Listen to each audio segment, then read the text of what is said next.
Pagdini mo. Sinahingay kita ni, wag mo ba itong mga materialis?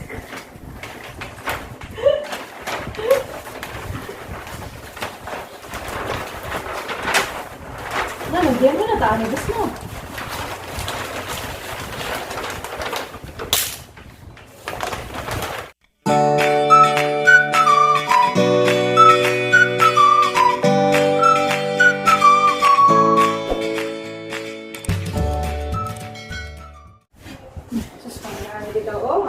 Nindot kaya itong mga board.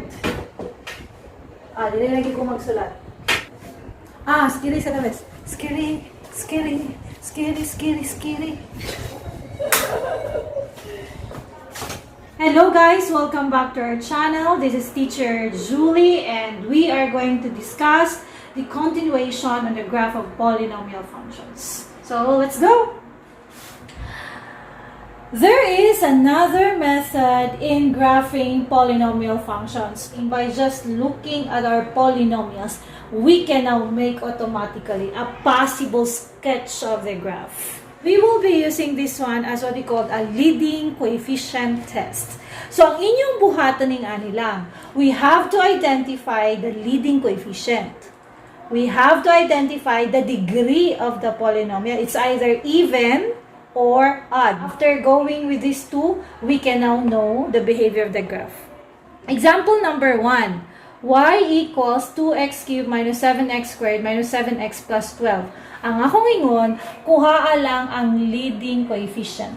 Unsa may leading coefficient? Of course, ayaw kalimot, kanang numerical coefficient nga gahawig sa pinakataas nga exponent sa itong variable. So, kinsa may ginataas ang exponent sa variable na, di kinimang yun, di ba? X cubed. So, unsa may yung numerical coefficient? It's 2. Kanang leading coefficient nato, it's either ang n niya is greater than 0 or less than 0. Kana rin yung bantayan.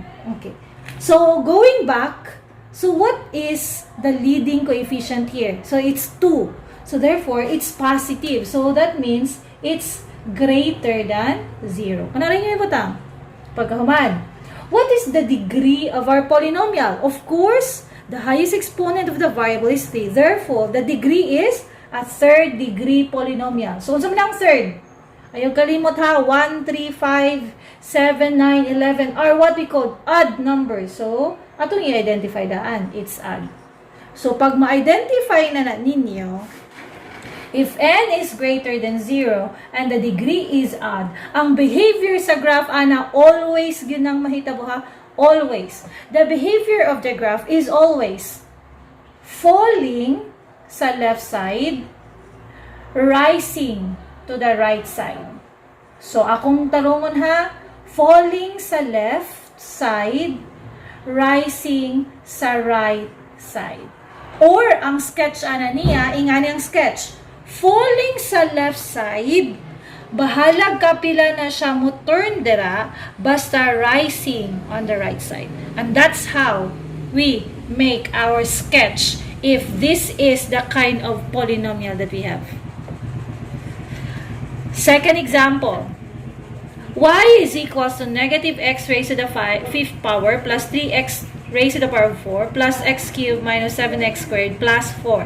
I repeat, ang inyong kailangan is only the leading coefficient, the degree of the polynomial. So, pila may leading coefficient, ani? Ang highest exponent sa itong variable kay 5 man. So, dito magtanaw siyang leading numerical coefficient. And that is, tanawa, negative ang nakabutang. So, therefore, our n is less than 0. Buot pasabot, ato na lang tanawon yung degree. So, pilay degree? Still the same. Ang degree niya is 5. 5 is refers to our odd number. So, tanawa, kung ang n daw kuno less than 0, ang behavior sa graph ani, ato rin yung balihon. Sa left ani, rising. Sa right side ani, it's falling. So, kana rin yung bantayan. If they are both odd. So, ang posibleng na sketch ani, nigtanaw ninyo sa graph, rising ana yung left side. Dayon, kapila na siya mo turn, depende lang sa ato ang numbers. then basta ang iyang right side, it's falling. And that's how we make the possible sketch of our polynomial function. When n is less than 0 and the degree is odd. Third concept, kini memorize na ninyo. Tanawon ang leading coefficient, x to the fourth man ni atong highest degree. So, therefore, naatay 1 as our leading coefficient. So, therefore, n is kanang 1 is greater than 0. Tanawa dahil ang degree. Ang degree niya is a fourth degree polynomial and 4 is an even number. Okay. Paghuman, pag ingani gali, n is greater than 0 then even, ang graph ana niya is always gina siya ha, rising sa left, rising po na siya sa right. Kay positive. Kapantay ka kung positive mo tanan, di ba positive? Rising po na yung graph. Rising na siya sa left, kapila na siya mo turn, depende lang, rising po na siya sa right. And that's the graph of our polynomial function. And last but not the least, sa ikaupat na to, kung ang atong leading coefficient atong tanawon, this is negative 1. Subot pa so our n is less than 0. Ang degree niya, still the same. Ang highest exponent of the variable is 4. So, it's a fourth degree polynomial. So, therefore, it's an even number. Even ng 4. So, if that's the case, n is less than 0. Kung rising na siya, kining less than 0, these are all falling sa left side, falling sa right side. And the graph will be falling, possible sketch, dayon, kapila ni turn, and then falling sa atong right side. And this is how we make a possible sketch just by looking at our polynomials. I repeat, kuhaon lang ang leading coefficient o ang degree. Kahibalo na dahil ta kung sa iyang posibleng sketch. Memorize o sabto ninyo kay kiniray mo gawa sa atong exam, sa atong mga assessment, pangitaon na rin ninyo ang graph. You don't need to solve. Let us have our example. Graph our polynomial function y equals x raised to the power of 4 minus 26x squared plus 25. So these are the steps that we are going to do so that we can make the graph of our polynomial. So first one, we have to get the x and y intercepts. Second one, we have to get the leading coefficient test. Just by using the leading coefficient test, the one that we did just a while ago, we will be able to make the sketch of our graph. Okay, so let us start. So since we will be getting the intercept, so we will start with x-intercept. So unsa gayto akong ingon para makuha ang x-intercept? Ang y ilisan og 0. So in our polynomial function, y equals x to the fourth minus 26x squared plus 25, ilisan na daw nimo ang y og 0. So ilisan nimo na siya. So that will become 0 equals x to the fourth minus 26x squared plus 25. Pag ingani, unsa na din natong buhaton? Ayaw kalimot. We have to solve for the value of x and using synthetic division. Ayaw kalimot ana ha? So we'll be using synthetic division. X4, x raised to the power of 4 minus 26x squared plus 25. So using synthetic division, kuha na to ang numerical coefficient. So we'll start with x to the fourth power. So naa siya 1. Sa x to the fourth na ha. Sunod.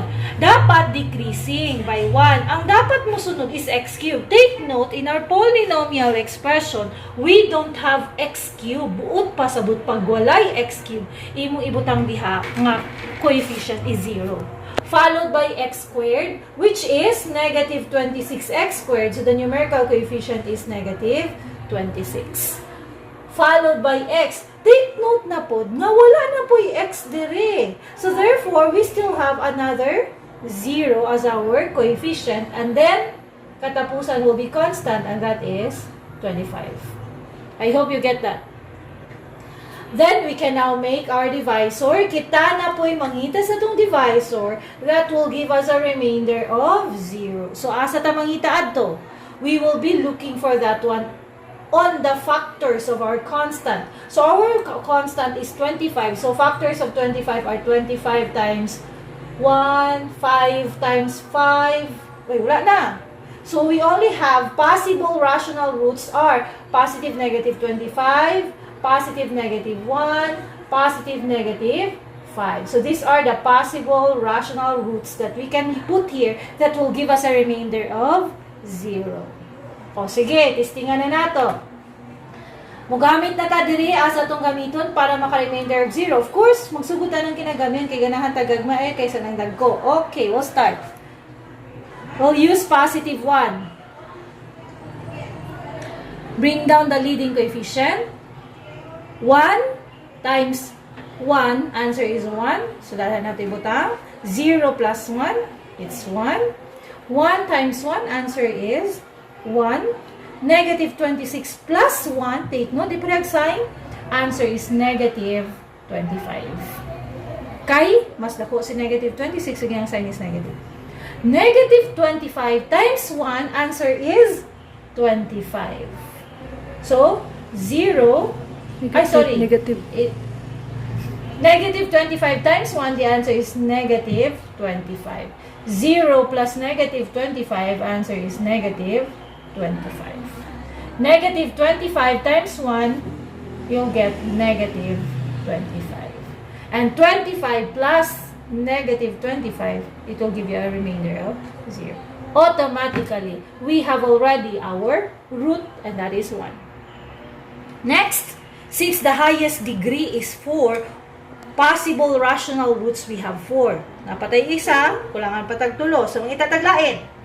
How about we'll use negative 1? Tisingan na po na itong negative 1. We will be looking, or kailangan ang remainder mo gawas dili dapat 0. So, bring down the leading coefficient, which is 1. 1 times negative 1, we get negative 1. 1 plus negative 1, of course, it is 0. 0 times negative 1, the answer is 0. So, negative 25 plus 0, that is negative 25. And negative 25 times negative 1, answer is positive 25. And negative 25 plus 25, very good, answer is 0.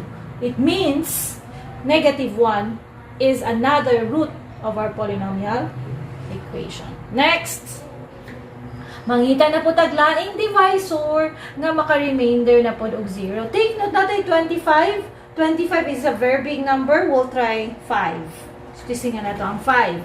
So, if this is 5, bring down leading coefficient. 1 times 5. Yes, it's 5. 0 plus 5. Very good. It's 5. 5 times 5. Answer is positive 25. And negative 25 plus 25 will give us a remainder of 0. Therefore, 1, 2, 3, we still have last one. So, automatically, dapat kini siya mo remainder of 0. Klaro na kayo. Unsa kay ato ibutang dire? Absolutely, negative 5. Break down leading coefficient. 1 multiplied by the divisor, negative 5. Answer is negative 5. Add. Answer is 0.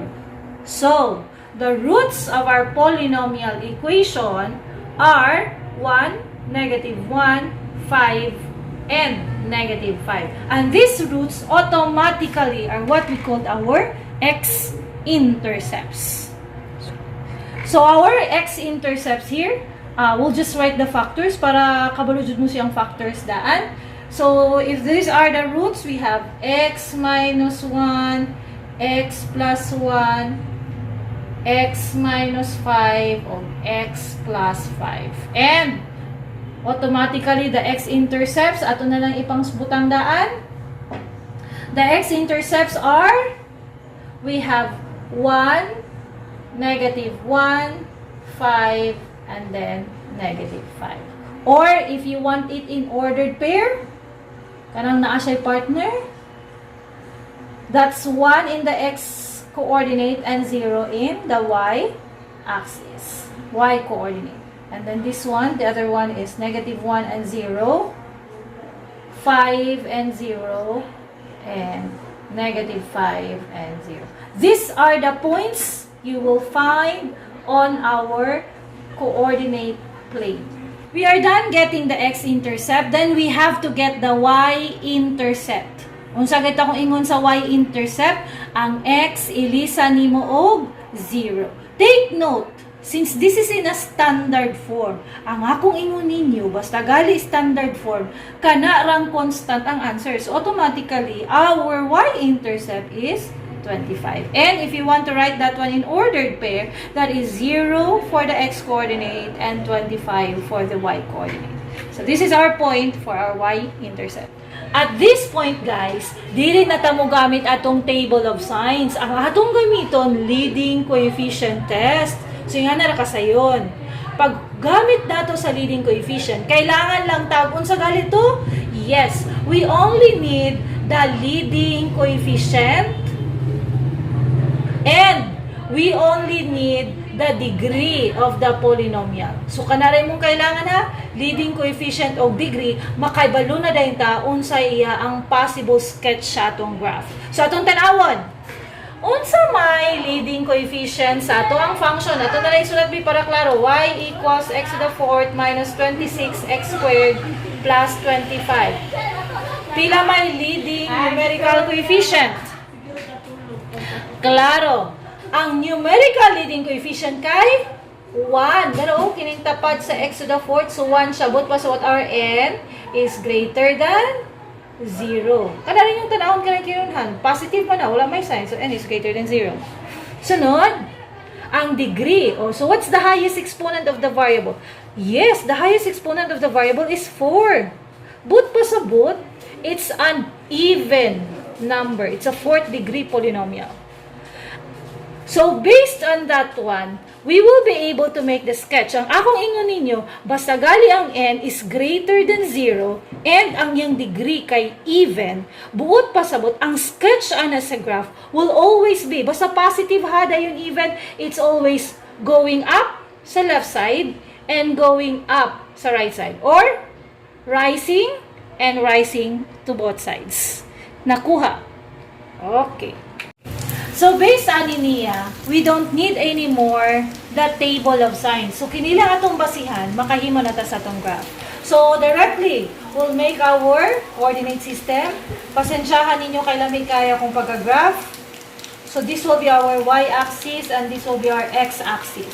So, first thing inyong buhaton ni ngani, you have to plot the x-intercepts. Always. So, i-plot na nato daan na itong mga x-intercept. Make sure lang po, nga pala sa puno sila distansya ha. Ngayon yung pananaw, makayo kayo ninyong pagka-budget. Okay, so let's plot first 1 and 0 as our x-intercept. So, asa ang 1 and 0? Kini itong 1 and 0. We have negative 1 and 0. So, this is 1. This is negative 1. We have 5 and 0. So, this will be our 5 and negative 5 and 0. Okay, we are done plotting with our x-intercepts. Next, we have to plot now our y-intercept. So, our y-intercept is 25. Una na po di karon yung 25. Since, if you are going to notice, kulang ako ang graph, ato lang na siyang idat-dat, dili na nato, assume that our point nga 25. Ano sa to? I-assume na lang nato nga kini may ato ang 25. Or pwede niyo mong 5, 10, 15, 20, 25 dili dapita, pero para lang gyud kuan, nabutang naman ako kung point ya. So let's assume that this is our 25. Okay. Let us now graph. Inganiyo na to pag-graph ha. Magbase ta sige sa atong x-intercept. Akong ipangbutang ako ma x-intercept diri ha. 1 0 diri lang gamay nga portion, negative 1 0 5 0 o negative 5 0. Ang atong buhaton ning ani magsugod ta sina kay nadaplinan. Kini atong basihan ato ang sketch. If you're going to notice, rising ang una niyang graph. Rising, buot pasabot. Before siya maabot sa negative 5, ang graph niyo magsugod sa taas. So, rising din siya, sige. So, gikan sa taas, dire, rising na siya, paingon na negative 5. Muna ibot pasabot. Pahuway din ka sa negative 5. Paminaw nga, pahuway. Kaya nga naman, tanawon nimo ang negative 5. Kung kining negative 5, 0, once raman siya ni-appear, kasaraman siya ni-appear, buot pasabot, ana niya. Kining atong graph, cross ni siya, cross na siya sa x-axis, mulahos na siya. So, buot pasabot kini siyang negative 5. Mo cross na siya sa negative 5, mo taman siya sa negative 1. Mo pahuway na pud ka. Pag abot sa negative 1, tanaw na po nimo kapila man ang negative 1 nagbalik-balik. Di ba kas-ara gihapon siya? Pag kas-ara gyud, one time only, kanang imong graph gikan sa ubos, mulahos gina siya saka sa taas. Mo cross gina siya. So gikan dire, mulahos siya saka taman sa 25. Paabuto na to siya sa atong y-intercept taman sa 1. Pahuway na po to sa 1. Pag-abot sa 1 na pod, kas-ara man gyud gihapon siya. So unsay bot pasabot pagkas-a?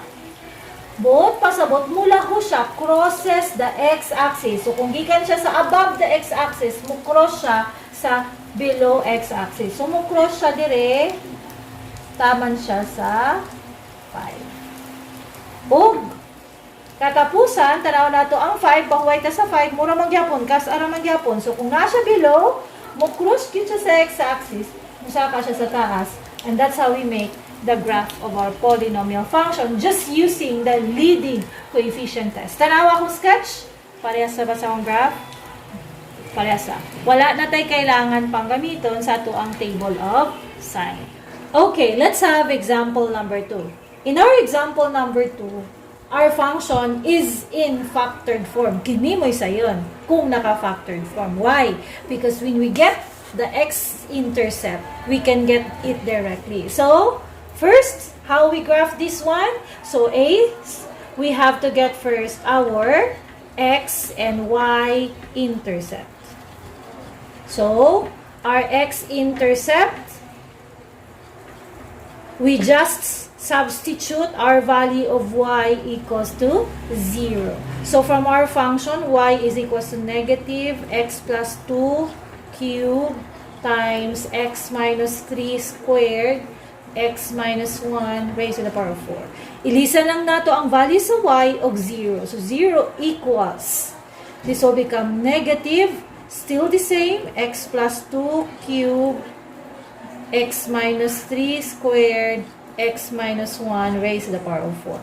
In this case, we can now apply zero product property. Dili na ta kailangan pa mag-synthetic division because it's already in factored form. So, we'll just get the factors. So, ang unang factor will have x plus 2. Ayun, nag-apila na nasa gawas ha.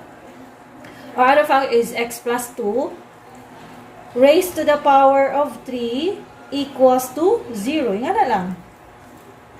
Next one, x minus 3. So, we'll have x. First, we have to get the Xintercept. So, ingalingon lang nato kay naka-factored form naman siya. So, we have x plus 2. Automatically, katong akong ingon ninyo, diretso na natay negative 2.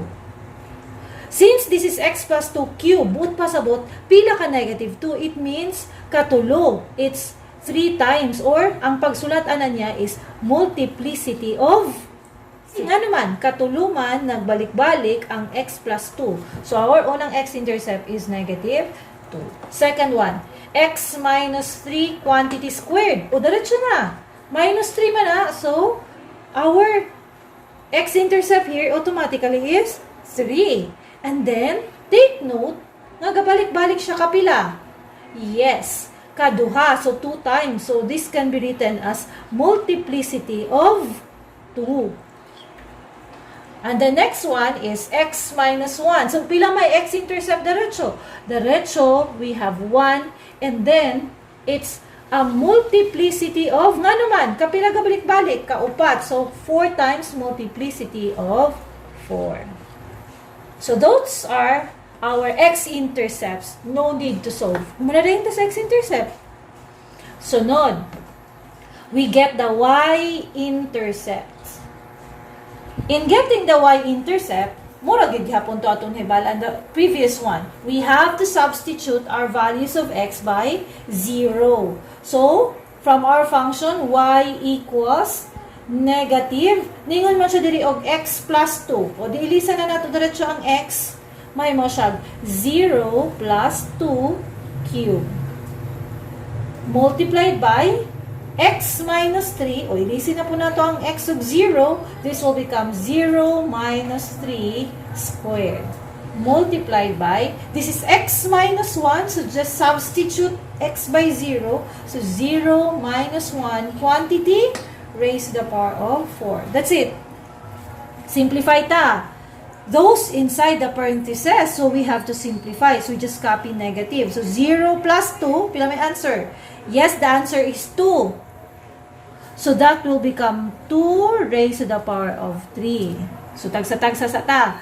Then we have here 0 minus 3, negative 3 squared times 0 minus 1, negative 1 raised to the power of 4. So simplifying, do not multiply yet the negative, just leave it there. Simplify first this number with exponent. So 2 raised to the power of 3 means, kana, 2 times 2 times 2, answer is 8 times, close and open parentheses, negative 3 squared means, negative 3 times negative 3, answer is positive 9.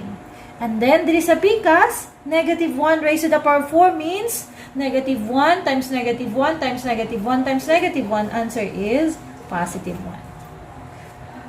Then, that's the time we can multiply all of them. Negative 8 times 9 times 1. Correct. Answer is negative 72. Negative 72 is our y-intercept. Since we are done with x and y-intercept, then we can proceed with our leading coefficient tests. Using the leading coefficient test, we'll just get the leading term. Okay. So, unsa may ang leading term? Tanawon din ninyo diri, unsay leading term? Kinaunhan diri positive, kinaunhan positive, kinaunhan positive. Napa diri kinaunhan nga negative. Therefore, our value of our n is less than 0. Manong less than 0 man? Kaya nag-negative man ta diri sa unahan. Next, our degree of the polynomial. So, saan na ito pagkuha ang degree? Inyong tanawon atong polynomial. Dili man siya standard form. So, kailangan ihapon dyan ninyo na siya. Kanang x plus 2 raised to the power of 3 means x cube ang highest diri. Diri, x minus 3 squared, ang highest diri is 2.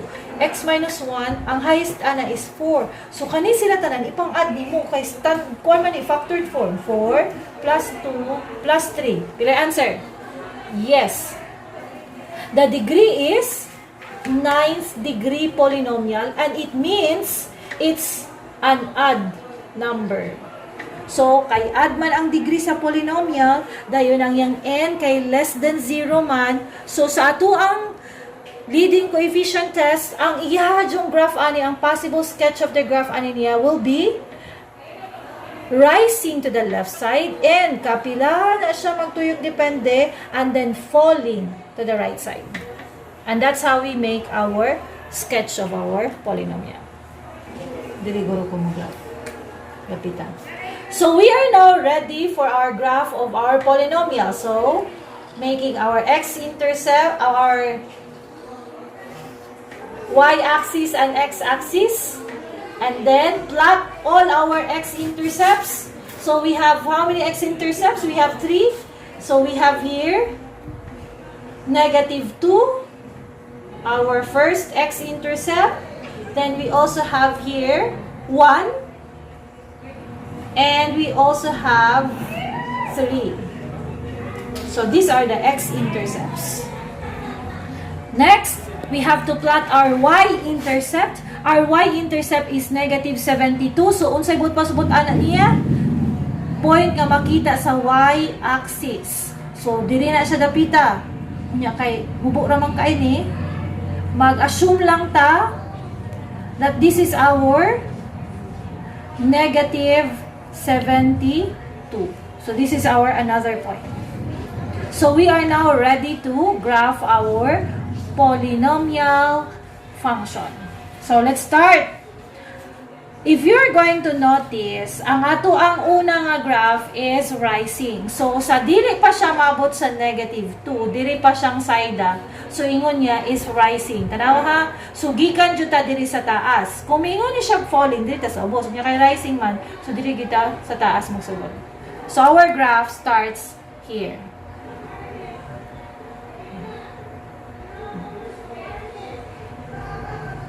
Okay. Pahuway pag-abot sa negative 2. Kay nga mo pahuway? Because you're going to look at imuhang negative 2 dire. Ang nakabutang dire is multiplicity of 3. Nakoy dungag.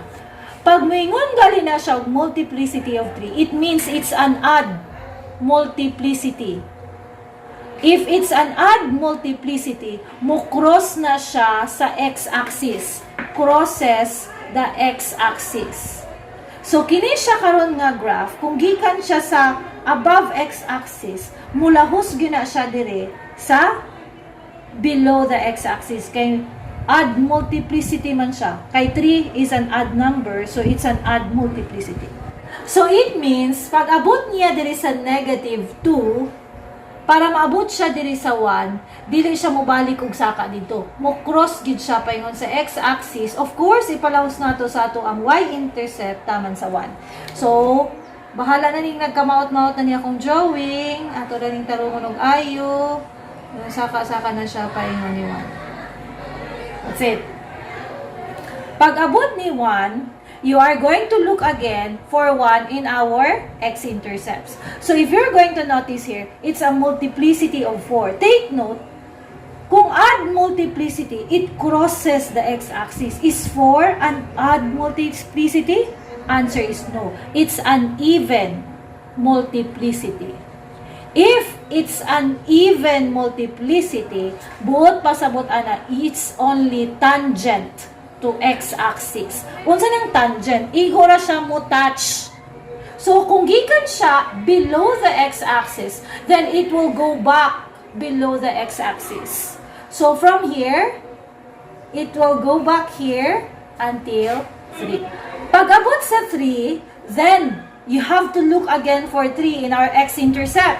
Pag tanong sa x-intercept, it's a multiplicity of 2. Is 2 an odd or is 2 uneven?